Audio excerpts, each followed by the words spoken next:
സമസ്ത കേരള ജമിയത്തുൽ ഉലമയ്ക്കകത്ത് ഈ സമീപ ദിവസങ്ങളിൽ അല്ലെങ്കിൽ സമീപ മാസങ്ങളിൽ ഉണ്ടായിക്കൊണ്ടിരിക്കുന്ന രൂപപ്പെട്ടു വരുന്ന വലിയ വിഭാഗീയതയുടെ ഒച്ചപ്പാടുകളാണ്. കഴിഞ്ഞ ദിവസം ചേർന്ന യോഗത്തിൽ നിന്ന് അതിൻ്റെ അധ്യക്ഷൻ ജിഫ്രി മുത്തുക്കോയ തങ്ങൾക്ക് ഇറങ്ങിപ്പോവേണ്ടി വന്നു. അതിനകത്ത് രണ്ട് വ്യത്യസ്ത ധാരകൾ ഉണ്ടായിരിക്കുന്നു. ഒന്ന് മുസ്ലിം ലീഗിനോട് അനുഭാവം കാണിക്കുന്നു, UDF രാഷ്ട്രീയത്തിനൊപ്പം നിൽക്കുകയും അപ്പുറത്തൊന്ന് CPIM ആഗ്രഹിക്കുന്ന രാഷ്ട്രീയ വഴിക്ക് വെളിച്ചം പകരുകയും ചെയ്യുന്നു എന്ന പ്രശ്നമാണ്. അതിൻ്റെ അടിസ്ഥാനത്തിൽ ഇപ്പോൾ സാദിഖ് അലി തങ്ങളുടെ അദ്ദേഹത്തിൻ്റെ മതനേതൃ ഗുണത്തെ തള്ളിപ്പറഞ്ഞുകൊണ്ടോ സംശയം രേഖപ്പെടുത്തിക്കൊണ്ടോ ഉമർ ഫൈസി മുക്കം രംഗത്ത് വരുന്നു. അത് വലിയ ഒച്ചപ്പാടുണ്ടാക്കുന്നു. ലീഗ് സമാനതകളില്ലാത്ത ഒരു പ്രതിഷേധം അതിനോട് രേഖപ്പെടുത്തുന്നു. അതിന്മേൽ നടപടി വേണമെന്നുള്ള ആവശ്യം കഴിഞ്ഞ ദിവസം ചേർന്ന അവരുടെ ഷൂറയിൽ ഉണ്ടാകുന്നു, അല്ലെങ്കിൽ അവരുടെ മുഷാവറ യോഗത്തിൽ ഉണ്ടാകുന്നു. അത് അംഗീകരിക്കാൻ കഴിയില്ല എന്ന നില എടുക്കുന്നു പരസ്പരം. അത് വലിയ സങ്കീർണതയാവുകയാണ്, അല്ലെങ്കിൽ വലിയ ശബ്ദമായിട്ട് പുറത്തു കേൾക്കുകയാണ്. ഇന്നിപ്പോൾ അവർക്കത് വിശദീകരിക്കേണ്ടി വന്നിട്ടുണ്ട്. സത്യത്തിൽ എന്താണ് സമസ്തയ്ക്കകത്ത് അസാധാരണമായി സംഭവിക്കുന്നത് ജിംസ്? ഇപ്പോൾ പുറത്തു വന്ന വാർത്തകൾ ശരിയാണെങ്കിൽ ഇപ്പോൾ നമുക്ക് മുഷാവറ എന്നൊക്കെ കേൾക്കുമ്പോൾ നമുക്ക് എന്താ വിചാരിക്കുക, എന്തോ ഒരു വിശുദ്ധമായ ഒരു പ്രാർത്ഥനാ സദസ്സ് അല്ലേ, മത നേതാക്കന്മാരും ആത്മീയ നേതാക്കന്മാരും പണ്ഡിതന്മാരും ഉള്ളൊരു സദസ്സ്. ആ സദസ്സിലെ ചർച്ചകൾ പോലും എത്ര ആത്മീയ മനോഹരമായിരിക്കും എന്നല്ലേ പുറമെ എനിക്കൊക്കെ അങ്ങനെയാണ് തോന്നുന്നത്. ഞാൻ കണ്ടിട്ടില്ല ഇതുവരെ മുഷാവറ, നമുക്കറിയില്ല. അതിൻ്റെ അകത്ത് എല്ലാവരും പ്രാർത്ഥനയോടെ ഒരു ചർച്ച തുടങ്ങുന്നു, ദൈവത്തിന് നന്ദി അർപ്പിച്ചുകൊണ്ട് ആ ചർച്ച അവസാനിപ്പിക്കുന്നു, ഒരു തീരുമാനമെടുത്തതിൽ സംതൃപ്തരായി പിരിയുന്നു. പക്ഷെ അവിടെ എന്താ സംഭവിക്കുന്നത്? ഒരു മുഷാവറ അംഗം നിങ്ങൾ കള്ളന്മാർ പറയുന്ന പോലെ കേൾക്കാനല്ല ഞാൻ അവിടെ ഇരിക്കുന്നത് എന്ന് പറയാമെന്ന് പറഞ്ഞാൽ ഇത് പുറത്ത് നിൽക്കുന്നതിൻ്റെ ഈ ആത്മീയ നേതൃത്വത്തിൻ്റെ അനുയായികൾ ഇവരെ പറ്റിയുള്ള വിലയിരുത്തൽ എന്തായിരിക്കും? എനിക്ക് മനസ്സിലാവുന്നില്ല. വാർത്ത ശരിയാണെങ്കിൽ അതൊക്കെ തള്ളി പറഞ്ഞിട്ടുണ്ടാവും.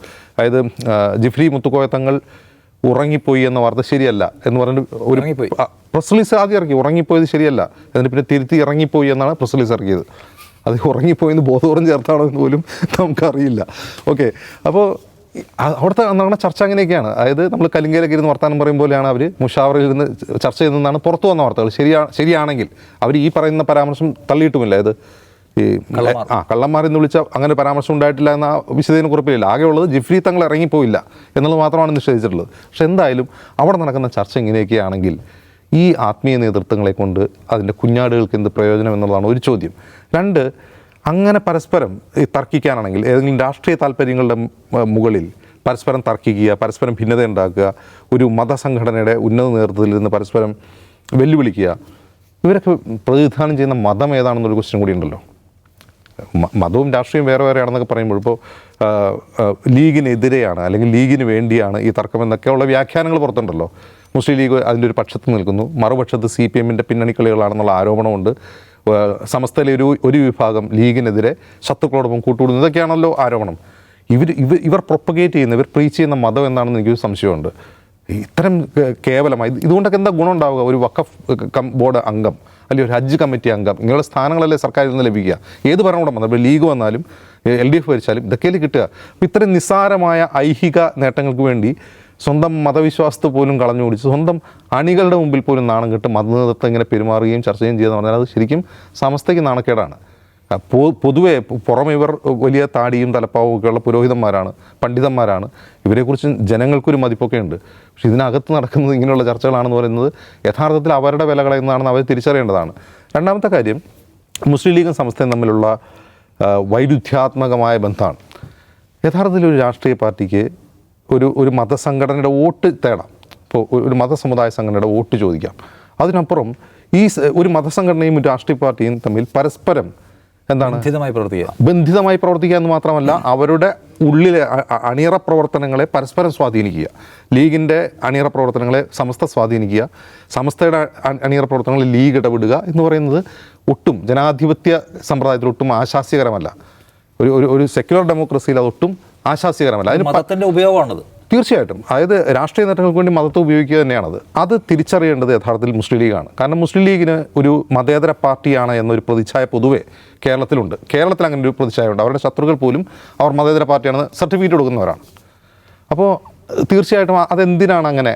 വോട്ട് ലഭിക്കാനാണെങ്കിൽ ഒരു സമുദായത്തിൻ്റെ അല്ലെങ്കിൽ ഒരു സമുദായ സംഘടനയുടെ വോട്ട് ലഭിക്കാനാണെങ്കിൽ ഒരു രാഷ്ട്രീയ പാർട്ടിയുടെ പോളിസി നോക്കിയിട്ടാണല്ലോ അവർ വോട്ട് ചെയ്യുക. അതിന് പകരം ആ സമുദായ സംഘടനയുടെ ഉള്ളിൽ കയറി ഓപ്പറേറ്റ് ചെയ്യേണ്ട കാര്യം എന്താണ്? ഒന്ന്. രണ്ട്, എന്തിനാണ് മുസ്ലിം ലീഗ് പോലൊരു സംഘടനയ്ക്ക് സംസ്ഥാന അധ്യക്ഷൻ എന്ന് പറയുന്നൊരു തങ്ങളാണ്. ഇപ്പോൾ പാണക്കാട് കുടുംബത്തിൽ നിന്നൊരു തങ്ങളായിരിക്കും എല്ലായ്പ്പോഴും സംസ്ഥാന അധ്യക്ഷൻ. അങ്ങനെ ഒരു രാഷ്ട്രീയ പാർട്ടി എന്തിനാണ് പ്രവർത്തിക്കുന്നത്? ഇപ്പോൾ ഇതൊരു ശിവസേനയിലൊക്കെ ശിവസേന ചീഫ് എന്നാണ് പറയുക. അവിടെ തിരഞ്ഞെടുപ്പൊന്നുമില്ല. എന്ത് ജനാധിപത്യമാണ് ലീഗിനകത്തുള്ളത്? ഒരു അധ്യക്ഷനെ ആരാണ് തിരഞ്ഞെടുക്കേണ്ടത്? അതിൻ്റെ അണികളാണോ? അതല്ല ഏതെങ്കിലും കുടുംബത്തിൽ പിറന്നുകൊണ്ട് മാത്രം അതിൻ്റെ അധ്യക്ഷനായി മാറുന്നുണ്ടോ, അങ്ങനെയുള്ള കാര്യങ്ങളൊക്കെ ലീഗിലും ചർച്ചയാവേണ്ടതുണ്ട്. സംസ്ഥയിൽ ചർച്ചയാവുന്നതുപോലെ ലീഗിലും ചർച്ചയാവണം. മുസ്ലിം ലീഗ് എന്ന പേരോടുകൂടി ഒരു സെക്യുലർ ഡെമോക്രസിയിൽ പ്രവർത്തിക്കുന്ന ഒരു രാഷ്ട്രീയ പാർട്ടി എന്തിനാണ് ഒരു മതപരമായ മുഖം മൂടി അല്ലെങ്കിൽ ഒരു മുഖാവരണം അതിനെന്തിനാണെന്ന് ചോദ്യം ലീഗിൻ്റെ അകത്ത് തന്നെ ചോദിക്കേണ്ടതാണ്. പ്രത്യേകിച്ചും മൈനോറിറ്റി പൊളിറ്റിക്സ് വലിയ വെല്ലുവിളികൾ നേരിടുന്ന ഒരു സമയത്ത് മൈനോറിറ്റി പൊളിറ്റിക്സിന് വേണ്ടി നിലകൊണ്ടിട്ടുള്ള ഒരു വലിയ പാരമ്പര്യമുള്ള ഒരു രാഷ്ട്രീയ പ്രസ്ഥാനം എന്തിനാണ് അങ്ങനെ ചെയ്യുന്നതെന്ന് അവരും ആലോചിക്കേണ്ടതുണ്ട്. അത്തരം ജനാധിപത്യപരമായ മാറ്റങ്ങൾ ഉണ്ടാകുമ്പോഴാണ് ഇത് നിലനിൽക്കുള്ളൂ. അല്ലെങ്കിൽ ഇത്തരത്തിലുള്ള ആന്തരിക വൈരുദ്ധ്യങ്ങൾ ഇതിനെ ദുർബലപ്പെടുത്തിക്കൊണ്ടിരിക്കും. ഇപ്പോൾ സമസ്തയിൽ ഈ ഉമർ ഫൈസി മുക്കം ഉണ്ടാക്കിയ കള്ളൻ പ്രയോഗം അത് വലിയ മാറ്റങ്ങൾ രാഷ്ട്രീയമായി ഉണ്ടാക്കും. മാത്രമല്ല സമസ്തയിൽ തന്നെ ഈ പറയുന്ന ലീഗ് വിരുദ്ധ ലീഗ് അനുകൂല ചേരികളിൽ ഒരു തീരുമാനം സമസ്ത നേതൃത്വത്തിനെടുക്കുന്നതിൽ നിർണായകമാകുമെന്നാണ് ഞാൻ കരുതുന്നത്. ഇപ്പോൾ ഏറ്റവും ഒടുവിൽ ഇരുവിഭാഗത്തെയും തർക്കിച്ചു നിൽക്കുന്ന ഇരുവിഭാഗത്തെയും യോജിപ്പിച്ചുകൊണ്ട് ഒരു ചർച്ചയ്ക്ക് വേണ്ടിയിട്ട് ജിഫ്രി മുത്തുക്കോയ തങ്ങൾ ശ്രമിക്കുകയുണ്ടായല്ലോ.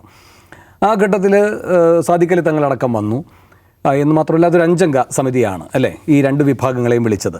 അതിൽ 4 പേരുണ്ടായിരുന്നു. 5ാമത്തെ ആളെന്ന് പറയുന്നത് ഈ ലീഗ് വിരുദ്ധ വിഭാഗത്തിൽ നിന്ന് വരേണ്ടയാളാണ്. അദ്ദേഹം ബോധപൂർവം സന്നിഹിതനായില്ല. പക്ഷേ അതിനൊക്കെ ശേഷം മാധ്യമങ്ങളെ കണ്ടപ്പോൾ ജിഫ്രി മുത്തുക്കോയ തങ്ങൾ പറഞ്ഞത് വിട്ടുവീഴ്ചയാണ് പ്രധാനം, അതല്ലാതെ ഈ വരാതിരിക്കുന്നു എന്ന് പറഞ്ഞിട്ട് ഉടനെ തന്നെ അവരെ അങ്ങ് ഇല്ലാതാക്കുക അല്ലെങ്കിൽ അവർക്കെതിരെ നടപടിയെടുക്കുക അതൊന്നുമല്ല രീതി.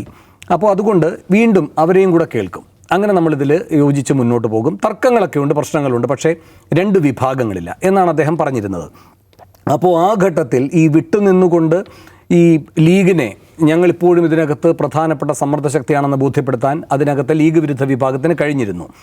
ജിഫ്രി മുത്തുക്കോയ തങ്ങളുടെ വീണ്ടുമുള്ള അനുനയ നീക്കം വിട്ടുവീഴ്ചയാണ് പ്രധാനമെന്ന് അദ്ദേഹം പറഞ്ഞതും അവർക്കൊരു മേൽക്കൈ കൊടുത്തതാണ്. എന്നാൽ അതെല്ലാം ഇല്ലാതാകുന്ന ഒരു കാഴ്ചയാണ് പിന്നീട് ഇന്നലെ നടന്ന മുശാവറ യോഗത്തിൽ ഉണ്ടായത്.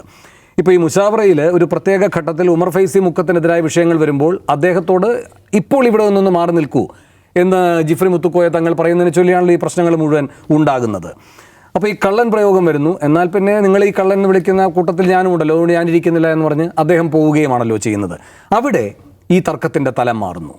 ഇതിപ്പോൾ ലീഗ് വിരുദ്ധരായിരിക്കുന്ന കൂട്ടർ ലീഗ് അനുകൂലികൾക്കെതിരെ നടത്തുന്ന യുദ്ധം എന്നതിനപ്പുറത്തേക്ക് ഉമർ ഫൈസി ജിഫ്രി മുത്തുക്കോയ തങ്ങൾ എന്ന് പറയുന്ന അതിനകത്തെ പരമോന്നതനായിട്ടുള്ള നേതാവിൻ്റെ തന്നെ ആധികാരികതയെ ചോദ്യം ചെയ്യുന്ന ഒരു നിലപാടെടുത്തിരിക്കുന്നു. അപ്പോൾ തർക്കം ഇനി പറയുന്നത് ലീഗ് കാഴ്ചക്കാരായി നിന്നാൽ മതി, അല്ലെങ്കിൽ ലീഗ് അനുകൂലികൾ വിഭാഗം കാഴ്ചക്കാരായി ഇനി നിന്നാൽ മതി. അതുകൊണ്ടാണ് ഇന്ന് ഇപ്പോൾ ഈ പ്രവർത്തക സമിതി യോഗത്തിന് ശേഷം സലാമും കുഞ്ഞാലിക്കുട്ടിയും മാധ്യമങ്ങളെ കണ്ടപ്പോൾ തുടർച്ചയായി ഈ സമസ്തയിലെ സംഭവവികാസങ്ങളെപ്പറ്റി മുശാവറയിലെ സംഭവവികാസങ്ങളെപ്പറ്റി കുഞ്ഞാലിക്കുട്ടിയോട് തുടരൻ ചോദ്യങ്ങൾ വന്നു. എല്ലാ ഘട്ടത്തിലും കുഞ്ഞാലിക്കുട്ടി പറഞ്ഞത് ഞങ്ങളിപ്പോൾ ഒരു തീരുമാനമെടുത്തിട്ടുണ്ട്, ഒരു പ്രമേയം പാസ്സാക്കിയിട്ടുണ്ട്, അത് ഈ വയനാടുമായി ബന്ധപ്പെട്ടതടക്കമുള്ള ഗൗരവ വിഷയങ്ങളിലാണ്, അത് നിങ്ങളുടെ കൈവശമുണ്ട്. അതേപ്പറ്റിയുള്ള ചോദ്യങ്ങളല്ലാതെ ഒരു ചോദ്യത്തിന് മറുപടിയില്ല.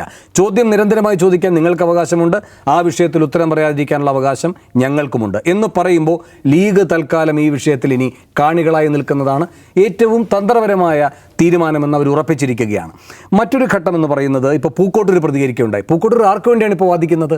ലീഗ് അനുകൂല വിഭാഗത്തിന് വേണ്ടിയിട്ടല്ല, ജിഫ്രി മുത്തുക്കോയ തങ്ങൾക്ക് ഉണ്ടായിരിക്കുന്ന അപമാനവുമായി ബന്ധപ്പെട്ടാണ്.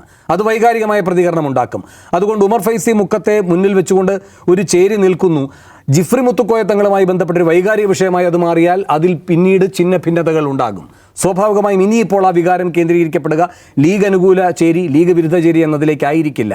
ഈ ആത്മീയ പൗരോഹിത്യത്തെ ഇങ്ങനെ മോശപ്പെട്ട രീതിയിൽ ഒരു അഭിപ്രായ പ്രകടനത്തിലൂടെ അവഹേളിക്കുക, അദ്ദേഹത്തിന് തന്നെ മുശാവറ മുന്നോട്ട് കൊണ്ടുപോകാൻ കഴിയാതെ ഇറങ്ങിപ്പോകേണ്ട അവസ്ഥയുണ്ടാവുക, അതിൻ്റെ ഒരു ഉത്തരവാദിയെ കണ്ടെത്തുക എന്നതിലേക്ക് കാര്യങ്ങൾ മാറുക തന്നെ ചെയ്യും. ഒരു പരമപ്രധാനമായ കാര്യം കൂടിയുണ്ട്. സാദിഖലി തങ്ങളുടെ ഈ പറയുന്ന ഈ ഹാഗിയ സോഫിയ അല്ലേ, ആ വിഷയവുമായി ബന്ധപ്പെട്ടുള്ള നിലപാടൊക്കെ വലിയ പ്രശ്നങ്ങൾ ഉണ്ടാക്കിയിട്ടുള്ളതാണ്. പ്രത്യേകിച്ചും ഈ സംഘപരിവാറൊക്കെ അതിനെ വലിയൊരു ആയുധമാക്കി ഉപയോഗിച്ചിട്ടുള്ളതാണ്. അതൊക്കെ തന്നെയും ഈ സമസ്ത തർക്കത്തിൽ നേരിട്ട് വന്നിട്ടില്ല എങ്കിലും സ്വാഭാവികമായും ലീഗിനെ പ്രതിരോധത്തിലാക്കുന്ന വിഷയങ്ങൾ എന്ന നിലയിൽ ഉപയോഗിക്കപ്പെട്ടിട്ടുണ്ട്. ലീഗ് വിരുദ്ധ വിഭാഗത്തിന് അത് ആയുധം നൽകിയിട്ടുണ്ട്.